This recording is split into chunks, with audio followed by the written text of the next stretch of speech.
Boa tarde, sejam muito bem-vindos ao primeiro bate-papo pedagógico do Colégio da Fundação.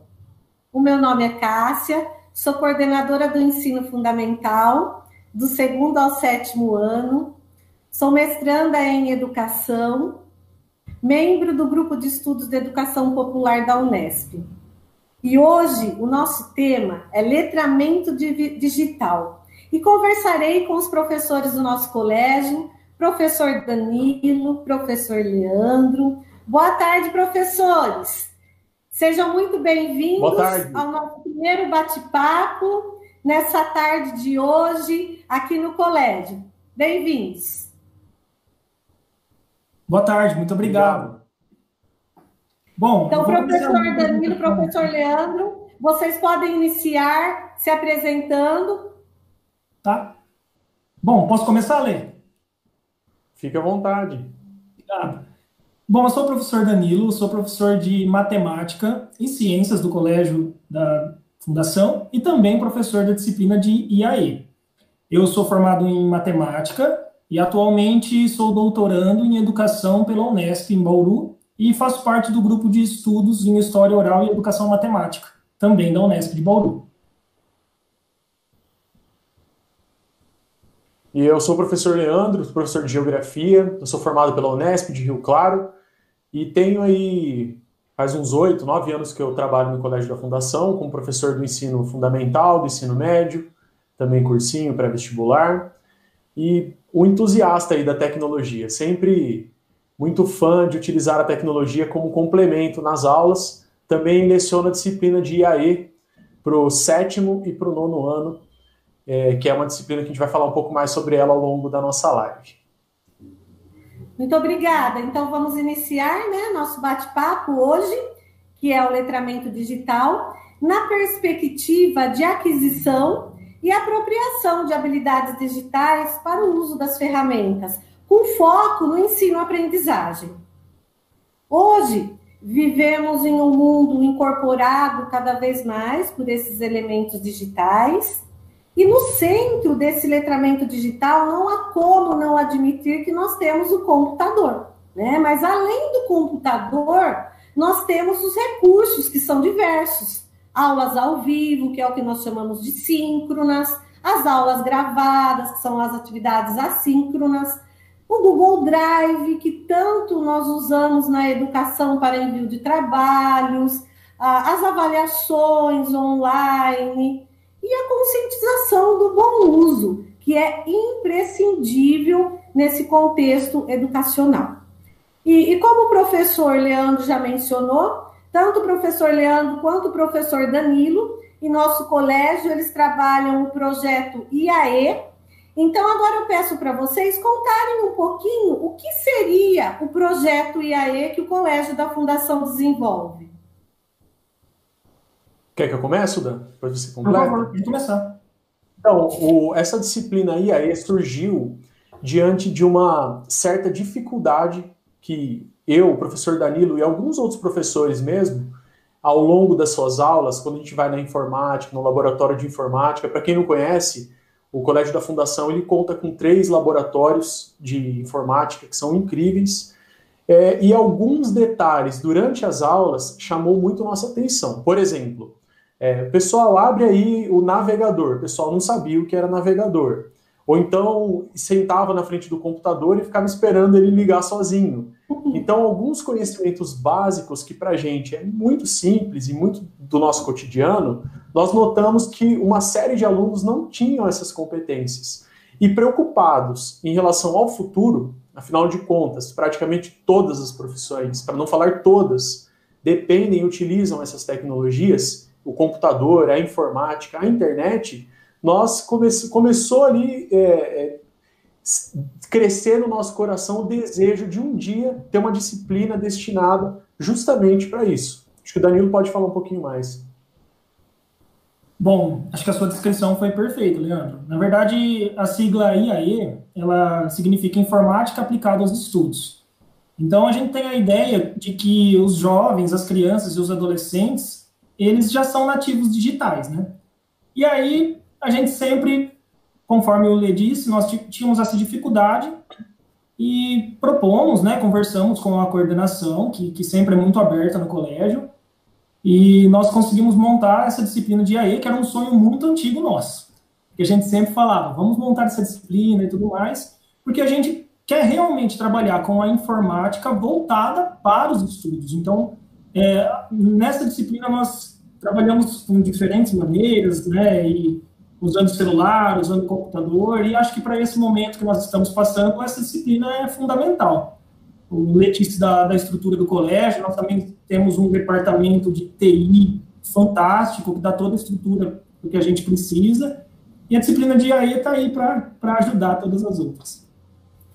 Muito bom, é isso aí. Quando vocês dizem, né, quando nós dizemos nativos digitais, ainda em conversa com vocês, a gente abordava esse assunto. Nós, né, partimos desse princípio, só que na prática não é o que nós tínhamos como resultado, porque o que a gente percebe é que eles, sim, nasceram numa era digital, no século digitalizado completamente, porém o uso ele acaba sendo quase que restrito para rede social. E quando a gente aborda algo mais, alguma ferramenta um pouco mais específica, nós percebíamos que eles não tinham conhecimento. E como o Leandro disse, o navegador, claro que eles usavam o navegador, né? Mas de repente não sabiam que aquela barrinha tinha essa denominação. Então, e são pontos muito importantes, mesmo como educadores que somos, para que a gente trabalhe isso se nós acreditamos em uma formação integral. E conta para mim assim, vocês já têm caminhado com esse projeto que iniciamos esse ano, vocês já percebem benefícios palpáveis já com o desenvolver do projeto durante o ano? Bom, percebemos muitos benefícios. Quer falar primeiro? Não, pode falar, que isso. Desculpa. Próximo, pessoal, vocês não liguem aí o pronome de tratamento aqui, tá? A informalidade, chamar de Dan e Lê, para não ficar professor Danilo, professor Leandro. Ô, Leandro, nós somos bem próximos aí. Fique à vontade, bate-papo. Então, o que eu gostaria de apontar é o seguinte, os jovens, esses nossos alunos, as crianças, eles aprendem muito rápido. Quem nunca se assustou de ver ali uma criancinha de 3 anos trocando de vídeo no YouTube, dando like, não gostou, ele vai lá, a playlist de certa forma, até um pouco assustador, né? Uma coisa que a gente não imaginava. Então, o ritmo de aprendizado dos nossos alunos, ele é muito rápido. Então, nós temos que trabalhar com diferentes níveis, afinal de contas. Não adianta eu criar uma aula e falar, pessoal, hoje eu vou ensinar ligar o computador, usar as ferramentas básicas, porque metade já sabe. E tem uma porcentagem que já sabe muito mais do que isso. Então, o ritmo da aula ele tem que ser bem intenso e adequado ao nível de cada aluno.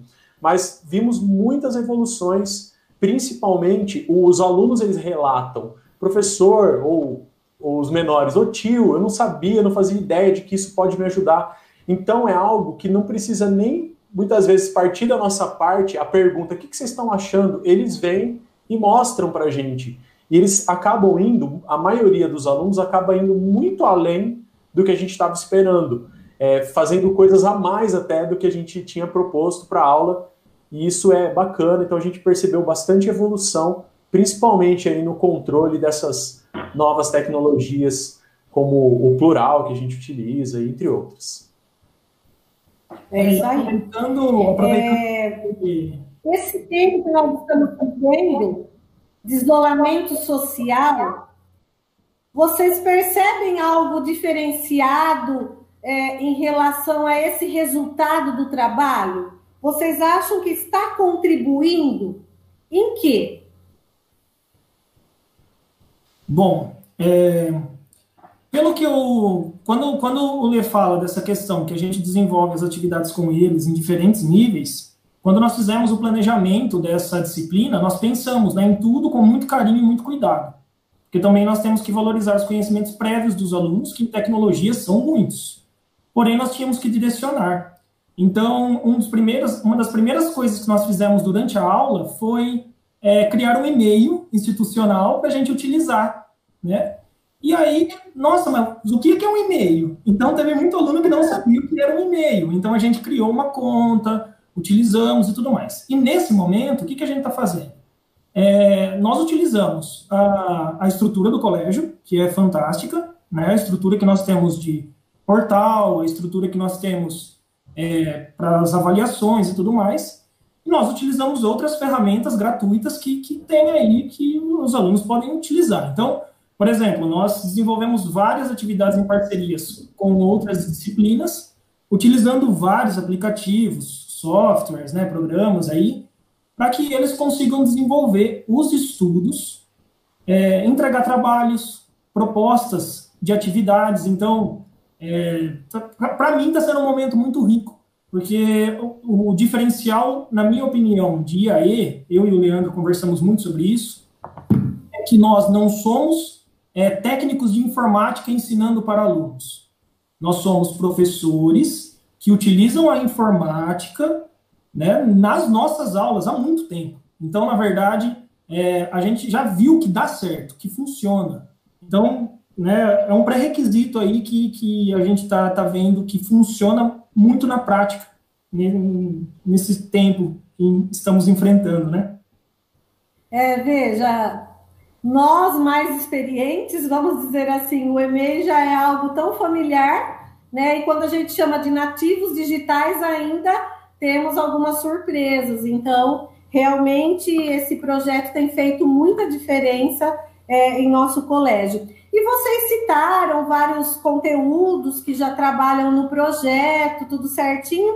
Como essas aulas são desenvolvidas? Vocês têm um planejamento? Esse planejamento ele está baseado em quê? Conta um pouquinho como é desenvolvida a aula do IAE. Legal. Em relação ao que você estava falando aí do pessoal não saber o que é e-mail, né? Outro dia eu pedi para o aluno, falei, pô, traz um mimeógrafo lá para mim, e o retroprojetor, ele não sabia o que era, você acredita? Não. Tô brincando. Eu sei o que é o mimeógrafo, tá, Leandro? Junior. Não, em relação ao Sintam-se felizes, porque vocês são de outra fase, tá? Vocês nunca sujaram a mão de papel carbono no mimeógrafo, retroprojetor, transparências e mais transparências. Aquele cheiro de álcool, né? Bom, enfim, eu penso assim, que gerar engajamento, duas coisas que eu gostaria de falar. Primeiro, que ferramenta é diferente de interface. A ferramenta, ela é algo que ela está ali, ela sempre vai ser aquela ferramenta. Uma chave de fenda sempre vai ser uma chave de fenda e ter a funcionalidade dela. Eu sei quando eu preciso de uma chave de fenda, eu vou lá, pego e utilizo. O que a gente acaba utilizando, a gente chama de ferramentas, mas são interfaces, porque o que tem disponível hoje na internet, esses softwares, esses aplicativos, eles são muito moldáveis. Então a gente consegue adaptar ao contexto da aula e transformar isso em algo produtivo para o estudante. Então, por exemplo, eu gosto muito do exemplo de aprender a jogar xadrez. Existem duas maneiras. Você pode aprender o movimento de todas as peças, mas isso não garante que você está aprendendo a jogar xadrez. Tem certas coisas que apenas alguém que joga xadrez pode te ensinar, não desmerecendo em momento algum a parte técnica da informática. Mas não adianta a gente pegar, por exemplo, um programa, um site e apresentar para os alunos, olha, esse site você pode fazer isso, você pode fazer aquilo, esse programa você pode fazer isso, isso ou isso. Nós, como educadores, nós temos que direcionar o desenvolvimento da atividade para que o aluno veja aquilo como uma interface de aprendizado e não apenas como uma ferramenta.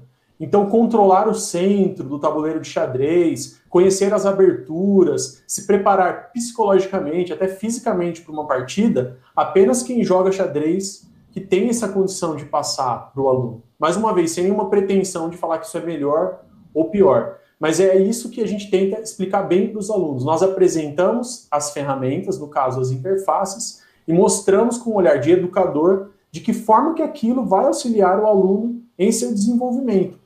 Eu anotei aqui também, que eu acho interessante, a questão de gerar engajamento. as atividades realizadas com o auxílio da informática, elas permitem um engajamento muito maior. Então, um exemplo são tabelas e planilhas que eu gosto de fazer em relação às atividades desenvolvidas na apostila. Então, tem lá atividade 1, 2, 3 e 4, módulo 1, módulo 2, módulo 3. É uma simples planilha que todos os alunos podem editar a planilha e eles vão lá e vão pintando um quadradinho de verdinho. E olha que interessante como as coisas elas são repaginadas do passado. Eu me lembro muito bem das minhas professoras do ensino fundamental 1 e das coisas que elas faziam, apesar de não lembrar do conteúdo. Isso não acontece também com vocês?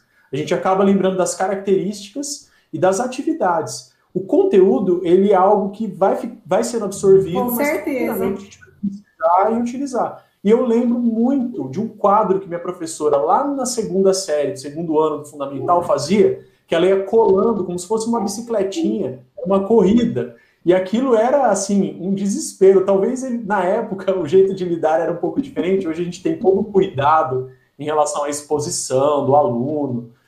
Todo mundo sabe como funciona atualmente. Mas esse tipo de atividade, onde os alunos eles devem preencher planilhas e ver o seu desempenho, a evolução através de atividades curtas, é algo que ajuda muito no engajamento. Por exemplo, aquele aplicativo de aprender um outro idioma, que é o Duolingo, são atividades curtinhas, que você vai realizando uma, realizando outra, e você vê o desempenho. Ou mesmo jogos, como o famoso Candy Crush, que você fica doido para ir para a próxima fase, você quer passar aquela fase. Então, esse tipo de atividade, a informática permite a gente coletar dados dos alunos e eles mesmos verificarem o desempenho deles ao longo das atividades. Isso gera um engajamento fantástico e, de certa forma, orgânico. Não algo forçado que a gente tem que cobrar. O próprio aluno se cobra. Cara, eu não queria ter errado essa questão, porque eu queria pintar o quadradinho de verde e não de amarelo. Ele é interessante, só complementando rapidinho, que tudo que a gente fez, a nossa pauta, nosso plano, na verdade, de IAE, ele foi baseado na base comum nacional curricular. Então, nós vimos lá, um dos eixos principais é o uso de tecnologias, né? E aí a gente fez o nosso plano pautado nisso. Então, eu achei muito interessante o exemplo que você deu do xadrez, e a gente conversa muito sobre isso, eu acho bem legal. E eu percebo que a gente fazendo os alunos usarem essas ferramentas, às vezes eles próprios falam para os professores: ah, mas a gente pode fazer e enviar por de tal maneira? Ah, a gente pode fazer, essa planilha que o Lê faz é fantástica. Uma atividade que nós fizemos, que nós desenvolvemos também, que foi maravilhosa, foi uma questão, todos os anos, eles criaram, por exemplo, um texto. E essa produção de texto, né? Nossa, a qualidade da produção de texto, tirar foto, mandar para o professor, não estava ficando legal. Então, aí o que a gente fez? A gente pegou uma ferramenta, né? Eles criaram as produções, ensinamos como eles tinham que centralizar, formatar, falamos sobre a norma da BNT, né? Que assim a gente vai ouvir falar lá na faculdade, mas já vai falando para eles o que é centralizar um texto, né? O que é deixar ele justificado e tudo mais. Então, nós fizemos isso, e aí eles tinham que compartilhar o texto. Beleza. Aí, o que a gente fez? A gente começou a perceber, por exemplo, a diminuição dos erros ortográficos, porque eles começaram a aprender a corrigir os próprios erros. Ah, mas é só clicar com o botãozinho direito lá? Não. Ele tem que clicar com o botão direito, perceber qual que é a palavra que está lá, que vai fazer parte do contexto. Então, a gente pensar que ele está fazendo informática, mas ele está aprendendo muita coisa, inclusive língua portuguesa. Eles fizeram os textos, mandaram os links para a professora. A professora pega, olha os textos, corrige, o aluno vê ela corrigindo, onde ela está corrigindo, e recebe, praticamente em tempo real. Então, é uma tecnologia, assim, que a professora não precisa mais pegar aquele monte de papel. Ela clica num link, vê todas as produções, dá a devolutiva para o aluno, e o aluno vê cada etapa que a professora fez e sugeriu. É uma forma mais eficiente que a gente vê os resultados muito melhores, de uma forma mais prática, né? Atingindo a moçadinha, atingindo o que eles precisam, porque aquele ensino retrógrado, né? Sem as tecnologias digitais, hoje nós não conseguimos mais atingir a atenção dos nossos alunos. É isso aí. Agora sim, hoje, quem é que não tem um celular, né? E nós falamos tanto em proibições, até mesmo permissividade relacionadas ao uso do celular. No caso, o celular, ele pode ser usado na aula de vocês? Como é essa relação educação-celular? Bom, eu, desde que entrei no colégio da Fundação, né, tô há 6 anos aí, antes eu pedia, né, antes era mais difícil ter celular, não é? Se a gente pensar de 6 anos para cá, a gente tinha 1 ou 2 alunos que tinham celular na sala de aula, hoje praticamente todos têm. E por que não utilizar? Porque olha a estrutura que nós temos no nosso colégio, né? Os alunos terem um aparelho que pode trazer muito conhecimento em poucos segundos. Eu vejo muito isso no Lê. O Lê, ele faz umas lousas fantásticas, ele faz umas lousas desenhando e tudo mais. De repente, ele quer pegar um vídeo, ele abre lá o vídeo e manda para os alunos dele. O aluno está na sala de aula, eu estou ali, pessoal, peguem a calculadora simples. Eles falam assim, que professor? Que calculadora? Posso usar meu celular? Então, por que eu vou falar não vai usar? A única restrição que eu tenho no caso, né, como eu sou professor de matemática, às vezes eu falo assim, bom, pessoal, o símbolo que aparece na calculadora simples talvez não apareça no celular, então hoje nós não vamos utilizar o celular. Ou hoje nós vamos utilizar o celular porque ele permite. Então, eu acredito que é uma ferramenta de inúmeras possibilidades. Por exemplo, a gente consegue com um celular. Fiz os testes na sala de aula, eu dar uma folhinha para cada aluno, pegar o meu celular e fazer assim. Passei o celular. Ele já me manda na hora quantos alunos acertaram, qual que foi o índice, qual que é a dificuldade. E aí, eles, por exemplo, a gente pega e fala, pessoal, hoje nós vamos fazer um vídeo. Sobre o quê, professor? Sobre esse tema. E aí que a gente consegue perceber as habilidades que eles também têm desenvolvendo. Então, eu acho que é importante a IAE porque nós conscientizamos sobre esse uso.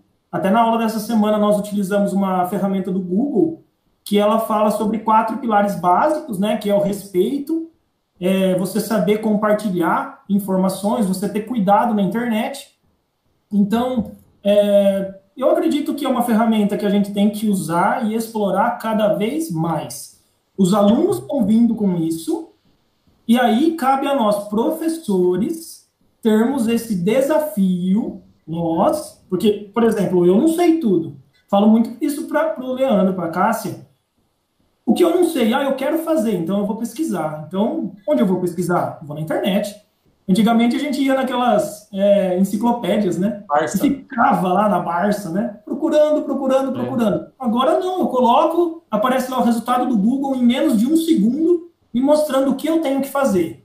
Porém, eu tenho que saber pesquisar. Eu falo para os alunos, não é o computador que é inteligente, não é o celular que é inteligente, não é minha calculadora, sou eu que sou inteligente e eu que tenho que saber mexer. Porque se eu não der os comandos para ele não vai saber, né, o que tem que ser feito, o que ele quer que eu faça e tudo mais. Eu acredito que as pessoas têm que entender que a escola, ela é a vida real. A vida real, ela não é separada da escola. Então, a escola não é um ambiente que o aluno entrou ali, ele vai passar por um portal e formatar o seu cérebro e as suas atitudes de uma maneira completamente diferente do que ele já faz aí fora. O celular, ele já virou um item do vestuário, praticamente. Então, ele faz parte do nosso dia a dia. Os pais ou qualquer pessoa que tiver algum receio em relação ao uso do celular, saiba que ele é utilizado da maneira mais consciente e programada possível dentro das aulas. Porém, o que eu gostaria de falar é o seguinte, já aconteceu comigo, dando aula, vamos dizer que foi há 6, 7 anos atrás, ainda num cursinho lá em Bauru. Eu estava dando uma aula sobre revoluções tecnológicas e eu citei algo na aula com convicção e na hora eu percebi que metade da sala começou a torcer o nariz porque eu estava falando. Falei, o que está acontecendo? Aí, imediatamente, eu já percebi, era um auditório que tinha 100, 120 alunos mais ou menos, e eu falei, o que está acontecendo? Qualquer informação que você fala, o aluno ele pode checar ali, você queira ou não. Então, a gente não pode achar que o celular tem que ser o nosso inimigo, porque senão ele vai virar o nosso inimigo. O que acontece comigo com muita frequência durante as aulas, e eu acho que isso foi a melhor coisa que o celular e a internet trouxe para o professor, é que o professor ele não é mais o dono do conhecimento. A não ser a pessoa que tem muito apego a esse status de ser o dono do conhecimento, ela vai se sentir mal com isso. Eu não me sinto. Inclusive, durante a aula, eu estou dando aula e se alguém me pergunta, professor, qual é a altura do monte mais alto do mundo? De tanto falar, eu decorei. 8.848 metros do Monte Everest. Eu falo para meus alunos, qual é a utilidade dessa informação? Zero. Não serve para nada. A não ser eu me gabar de um conteúdo que poucas pessoas saibam. Então hoje, se alguém faz uma pergunta durante a aula, isso já eu nem preciso falar. Os meus alunos são um pouco mais velhos que os alunos do Dan, então a maneira de lidar ela é um pouco mais natural, e por mais que eu perceba isso nas aulas do Danilo também. Então ele tem que autorizar, olha, pode pegar, falar certinho. O meu, durante a aula, nono ano, primeiro, terceiro, eu tô dando, eu falo, pô, moçada, como que é o nome mesmo desse deserto aqui? Eu não tô lembrado. E às vezes não é modo de dizer, realmente, eu não lembro. E na aula, ó, professor, é o deserto da Mongólia, é o Planalto do Tibete, é isso, aquilo. Obrigado, valeu pela informação. E naturalmente, pega o celular e guarda. Porque ele sabe que o celular está ali para ser utilizado. Então, durante as minhas aulas, eu também sei que nas aulas do Danilo e de muitos outros professores, o aluno pegar o celular para olhar a hora e guardar, ou pegar, não vai se tornar uma coisa que vai desestabilizar a minha aula, porque eu sei que o celular é o maior dos meus aliados. O que acontece é que a internet ela é um oceano tão desconhecido quanto os oceanos que nós temos na Terra, né? Todo mundo sabe que o ser humano ele já conquistou mais espaços na Lua do que no meio do Oceano Índico, do Oceano Pacífico. Então esse mar desconhecido, o aluno quando começa a navegar, eu acho que a aula de IAE serviu muito para isso, quando ele começa a navegar nesse oceano, ele fala, cara, eu estou num bote, sem luz, sem bússola, sem GPS, eu não sei para onde ir. E o que pede uma pesquisa para um aluno, você vai ver que 90% vai pegar o primeiro link que aparecer. E geralmente esse link pode ser até de sites que não são confiáveis, ou mesmo Yahoo Respostas, ou trabalhos de outros alunos. Então a aula de IAE também tem como função ensinar os alunos a navegar neste oceano e usar o celular como uma ferramenta extremamente útil. Outro dia, desculpa me estender um pouquinho mais, o Danilo fez a mesma coisa, eu dei risada agora que eu lembrei. Precisou instalar uma prateleira em casa e eu não tinha aquele aparelho, né, para ver o nível. E o celular tem aplicativo para isso, tem bússola. Eu estava junto com a minha esposa, que é corretora, outro dia, e um cliente perguntou se era sol da manhã ou sol da tarde no apartamento. Só que tinha um grande problema, era noite. E era a primeira vez que a gente estava no apartamento. Fui na sacada, peguei a bússola no celular, ó, o leste está para lá, então aqui é sol da manhã. Então o celular ele é uma ferramenta fantástica, desde afinar o violão até ser utilizado em sala de aula com inteligência. Sem dúvida. É isso aí. E é isso mesmo que vocês tocaram, me chama muita atenção. A conscientização e o bom uso, né? Vocês trabalham muito isso na disciplina e eu acho isso primordial, porque a proibição, ela não leva ao crescimento e à reflexão, mas você conscientizar, você trabalhar a reflexão com o aluno, porque se o objetivo maior da educação é a autonomia, né, e quando a gente aborda a autonomia, é aquela autonomia mais aprofundada mesmo, onde o nosso aluno passa a ter heteronomia para autonomia, que é o que nós buscamos enquanto resultado na educação. Para ele ser verdadeiro autônomo, ele também tem que ser responsável pelas suas atitudes e se posicionar de maneira consciente, né? Não é, eu acostumo brincar com os alunos, brincar não, né? Falo sério, mas assim, você não pode, quando eu às vezes vou para provocar uma reflexão com os alunos, você não pode só fazer o que é certo porque tem alguém te acompanhando. Você precisa fazer o que é certo porque você acredita que é o melhor, né? Então é a busca da autonomia. Então o celular ele pode agregar muito no contexto educacional, mas para isso nós educadores precisamos acreditar nesse trabalho em primeiro lugar, acreditar que ele é possível, né? E desenvolver toda essa conscientização, toda essa postura necessária em sala de aula. É isso mesmo, parabéns, meninos. E como o Danilo já citou, o Leandro, a questão das outras disciplinas, eu queria que vocês falassem um pouquinho mais. Essa interdisciplinaridade, ela tem ocorrido de uma forma intensa ou não? Como é a interdisciplinaridade? Tendo em vista que o projeto de vocês faz tanta diferença nesse contexto educacional. Como é essa interdisciplinaridade? Bom, na verdade, a interdisciplinaridade funciona muito bem, porque, às vezes, tanto é uma necessidade de outros professores, como, às vezes, é uma necessidade dos alunos. Então, vai para os dois lados aí. Se, às vezes, um colega, professor, está precisando desenvolver uma atividade, ele chega na gente e fala assim, olha, eu estou precisando desenvolver isso, mas como que eu poderia fazer? Vocês teriam como sugerir isso para o aluno? E, às vezes, tem um aluno que fala assim, professor, eu queria remover o fundo de uma imagem para colocar na capa de um trabalho. Como que eu faço isso e tudo mais? Então, eu acho que a interdisciplinaridade que a gente está propondo e o que a gente está fazendo ajuda muito. E ela vai acontecendo de uma forma natural.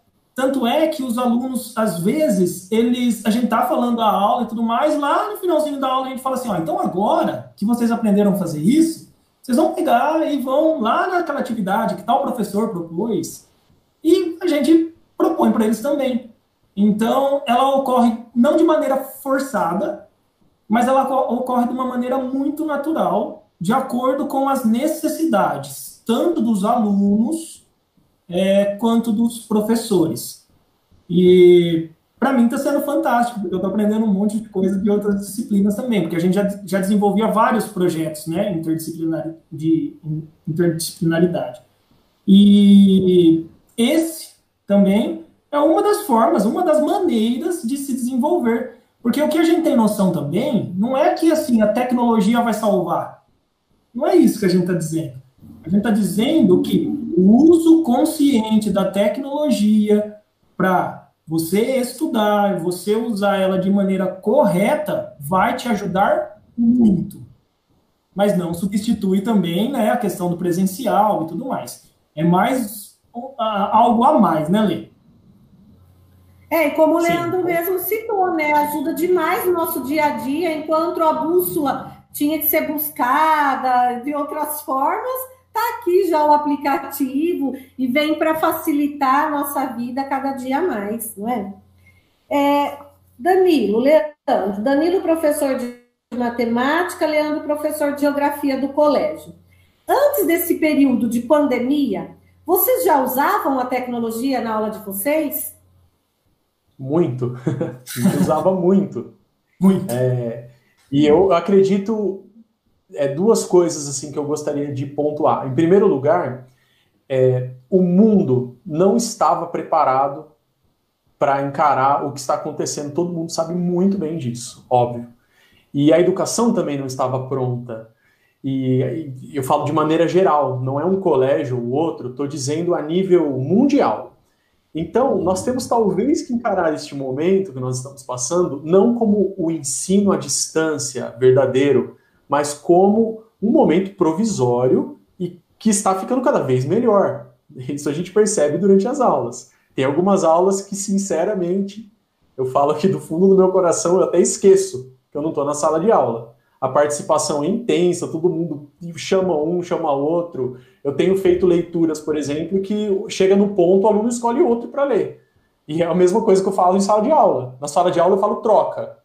E aqui eu combinei para não ter nenhum tipo de delayzinho, chegou no ponto, já escolhe outro. Então a moçada fica assim, a postos, para poder chegar no seu momento de fazer a leitura. Eu acredito que o ensino à distância, ele é uma realidade que nós estamos vivenciando e estamos utilizando a tecnologia. Por isso que o assunto ele virou tanta moda. Inclusive, estamos fazendo uma live sobre este tema, uma coisa que eu não imaginava, por exemplo, no começo do ano.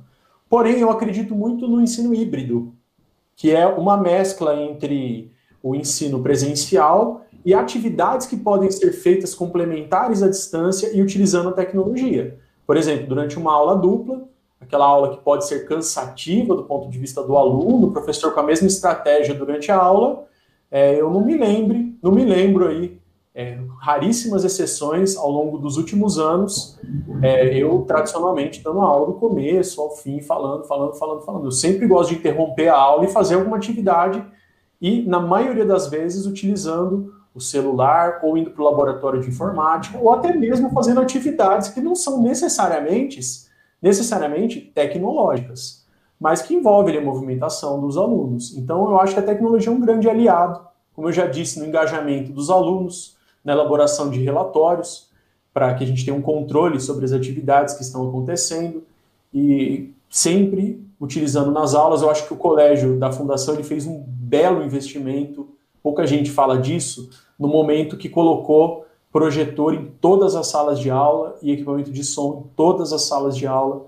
Isso favorece pra caramba durante a aula, igualzinho o Danilo falou. Ô, moça, e o meu jeito de dar aula, talvez você conheça um pouco, né, Cássia? Porque eu já sou professor da sua filha há 2 anos.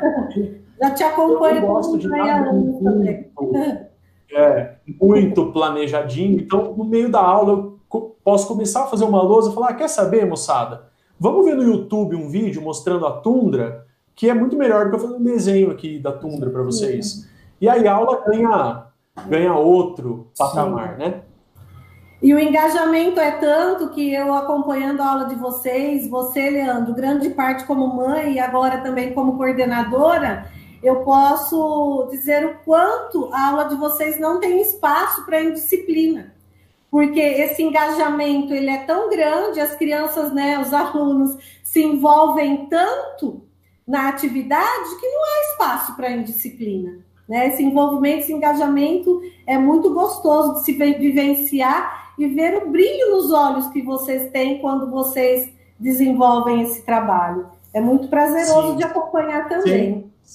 Sem o intuito algum de me gabar, mas essa falta de espaço, o aluno entende que a indisciplina dele ou do colega vai fazer ele perder algo. Eu acho que é isso que é a grande sacada.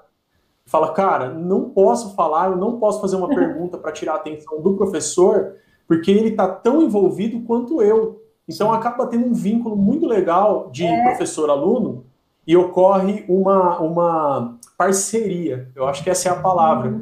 E nós percebemos, assim, por relatos de outros professores nesse momento, como a parceria professor-aluno se intensificou. Sim. Porque muitos professores não têm a facilidade que talvez eu, ou Danilo, ou alguns outros professores têm de lidar com a tecnologia. E eu ouvi relato de professores falando, gente, o aluno ajuda. Professor, clica ali naquelas 3 bolinhas, faz isso, faz aquilo. Eles se sentem motivados em ajudar o professor, porque eles sabem que no futuro vai se transformar em tempo para eles também, que é uma qualidade de aula, uma aula com uma fluidez bacana. E o Danilo também utiliza a tecnologia muito. Hoje mesmo eu vi um vídeo que ele mostrou, como chama aquele programinha que você fez o vídeo lá do negócio de matemática? É assim, ó, foi uma necessidade que surgiu na aula. Muito legal. Como a Cássia disse, se eu já utilizo tecnologia há muito tempo nas minhas aulas, né? Utilizo, e desde que eu entrei no colégio eu tinha até vergonha de tanto que eu pedia para agendar o laboratório de informática. Porque a gente, né, então falava assim, agenda lá para mim, porque eu vou usar e tudo mais, né? E eu utilizo há muito tempo. E aí, por exemplo, na aula de hoje eu estou usando uma ferramenta chamada Matific, que é uma ferramenta do plural, e surgiu um problema, né? Então, estou usando com o 5º ano. 5º ano ainda não tem as aulas de IAE, mas eles já estão sendo alfabetizados digitalmente aí por conta de toda essa necessidade, né? E eu falo muito para eles isso, como é legal acompanhar o crescimento deles nas aulas. Porque primeiro, eu queria aparecer, agora eu quero ligar meu microfone. Não, mas agora, né, nosso professor está falando, então deixa eu desligar aqui minha câmera para não travar. Ou, tal pessoa, desliga seu microfone que está dando eco, coisinhas desse tipo. Então, são crescimentos. E aí, por exemplo, nós acessamos o Matific. Olha o problema que aconteceu. Matific pelo computador funciona legal, pelo celular não estava funcionando. E aí eu falei, não posso deixar desse jeito, né? Como que o aluno que só tem celular vai fazer? Então, acabou a aula, falei, bom, pessoal, infelizmente pelo celular não dá e tudo mais. Parei um pouquinho assim e falei, não, mas tem que dar. Pesquisei, né, um pouquinho e vi que dava para fazer o acesso baixando. Então, o que eu fiz? Fui lá, gravei a tela do meu celular, e aí, nessa gravação da tela do celular, eu fiz um passo a passo de como o aluno tinha que baixar o aplicativo, pegar o usuário dele do plural, que é algo que já foi enviado para eles antes. Peguei esse vídeo e editei lá num programinha. Então, fiz um videozinho de 3 minutinhos e acabei de encaminhar. Coloquei no canal nosso que a gente tem no YouTube, né? E encaminhei para uma mãe disseminar no grupo dos alunos. E é assim, ó, um tutorial simples de 2, 3 minutinhos, de algo assim que o aluno vai conseguir fazer, vai conseguir realizar, mesmo eu não estando ali com ele ao vivo. Então, é uma técnica que a gente está usando muito isso. A gente faz a aula ao vivo, porém o aluno sabe que ele vai ter em vários outros lugares, no nosso portal, no nosso canal do YouTube, em outros canais do YouTube, esse auxílio. Ontem mesmo eu fiz a prova de ciências. A primeira coisinha que eles abriram o microfone foi assim: professor, o seu resumo ajudou muito. Professor, nossa, eu só vi o seu resumo e os vídeos, eu já consegui lembrar de tudo. Então é muito gratificante para nós, como professores, nesse momento, fazer esse tipo de coisa, ver que o aluno está participando e ele poderia estar fazendo qualquer outra coisa. Mas não, ele está lá assistindo o nosso vídeo, estudando. Então isso me mostra também o engajamento e o comprometimento que eles têm também com a educação, inclusive, né, os pais também, que às vezes a gente está na live e fala, pede ajuda, né, sugere como os pais podem fazer, e acho que isso foi um crescimento muito grande também para a família. Perfeito. Acho que vocês já se colocaram tão bem que agora eu posso dispensar a minha pergunta, que seria o que vocês consideram, se vocês consideram fundamental um professor dominar as ferramentas digitais. Ficou tão claro, tão escancarado, que eu vou pular essa pergunta, né? Mas já caminhando para o final do nosso bate-papo, eu gostaria de colocar o seguinte, que nós sabemos que a partir desse momento atípico que estamos vivenciando, né, com toda essa pandemia, a educação passará por inovações, está passando por inovações, né? Que os estudiosos estimavam que levaria por volta de 10 anos para ocorrer tantas inovações na educação. E praticamente em dias e meses nós demos um salto educacional. Como que vocês veem a educação pós-pandemia? Vocês conseguem visualizar? O que vocês pensam? Olha, eu penso o seguinte, vou citar um autor aqui que eu sou bastante fã, quem sabe alguém conhece, que é um cara que chama Nassim Taleb, um libanês, economista, e ele fez um livro que chama A Lógica do Cisne Negro, que é o best-seller dele, mas ele tem um outro livro que chama O Antifrágil, e eu não consigo pensar em outra coisa que não nas coisas que eu li nesse livro, porque esse livro fala o seguinte, a palavra da moda muitas vezes é resiliência, não é verdade, gente? A capacidade que a gente tem de, falando o português claro, tomar porrada, cair e levantar e falar, bom, tô aqui, tô no meu estado normal. Porém, o Taleb, no livro dele, ele fala que existe algo a mais que a resiliência. Você pensar numa embalagem escrito frágil, você sabe que se você derrubar, vai quebrar o que está dentro. Se tiver uma embalagem escrito resiliente, forte, robusto, você pode jogar do 10º andar, o produto dentro vai continuar intacto. Só que o antifrágil é mais. Se você derrubar uma embalagem que tiver um produto antifrágil, vamos pensar nisso como um conceito, ele não vai ficar como estava antes, ele vai ficar melhor. Então eu penso que esse momento, apesar de toda a tristeza que ele traz, ele vai nos transformar também em pessoas mais fortes, professores mais fortes, mais capacitados, mais ligados, alunos que estão mais preparados. O que eu já tive de aluno ali, de falar, mas eu não sei, eu não consigo. Eu acho que uma grande mudança vai ser isso. O aluno vai falar, eu consigo, eu sei, porque eu sou forte, eu consegui estudar sozinho. Meu pai e minha mãe tiveram que sair para trabalhar, eu fiquei sozinho em casa e eu estudei, eu sentei, assisti a live inteira, fiz tarefa, sem ninguém me cobrar. Então eu não consigo pensar em outra coisa que não seja o antifrágil do Taleb. Eu acho que isso aí vai transformar os nossos alunos em alunos mais fortes, não resilientes, antifrágeis, cada vez melhores, mesmo diante das dificuldades. Perfeito. Bom, eu concordo, Lê. Achei muito legal essa comparação. Eu acho que nós sairemos dessa muito melhores como pessoas também. Eu acho que a gente vai valorizar muito mais o contato próximo, né, de valorizar ali, conversar com a pessoa, né, de também o domínio que a gente está tendo dessa questão dessas ferramentas digitais, tanto a família, como os professores, como os alunos. Aliás, gostaria de aproveitar para elogiar os meus colegas professores também, porque a gente vê uma evolução gigante em todas as aulas, né? E o aprendizado que esse momento trouxe. Então, ninguém falou assim, olha, vocês têm aí 3 semanas, não estou falando para o colégio, estou falando, vocês, na situação, né? Vocês têm 3 semanas para se preparar. Não, a situação foi, olha, a partir de amanhã, as escolas têm que estar fechadas. E um ponto que, assim, que acho que nós somos resilientes foi que o nosso colégio não fechou. Nós ficamos ali, nós começamos a aula no dia seguinte, nós gravamos as aulas, nós ficávamos até a noite gravando aulas, mas com esse compromisso de saber que ali no outro dia o meu aluno estaria assistindo.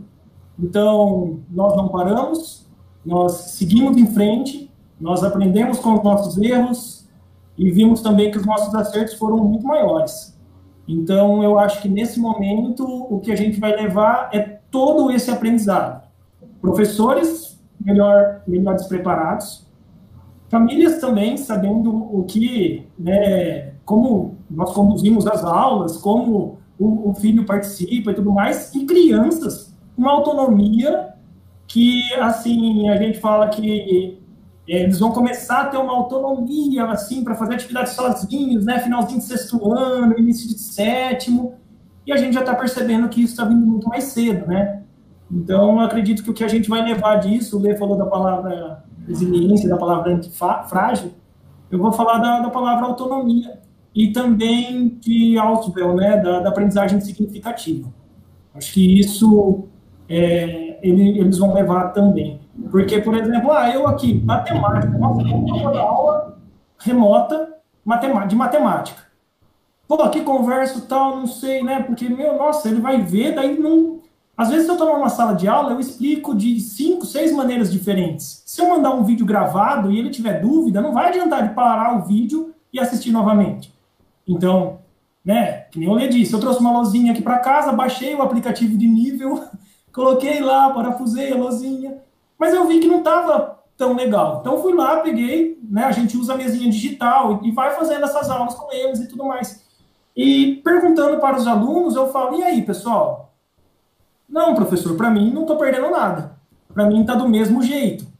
E uma coisa que eu gostaria de destacar, eu estou percebendo o crescimento muito grande de vários alunos, que eram muito, às vezes, não tinham confiança em si mesmo, que é o grau de confiança na resolução de um problema, e agora eles tiveram que ter confiança em si mesmo de uma maneira que, né, não forçada, mas que foi gradativa aí. Então, acho que esse crescimento aí que a gente vai ter.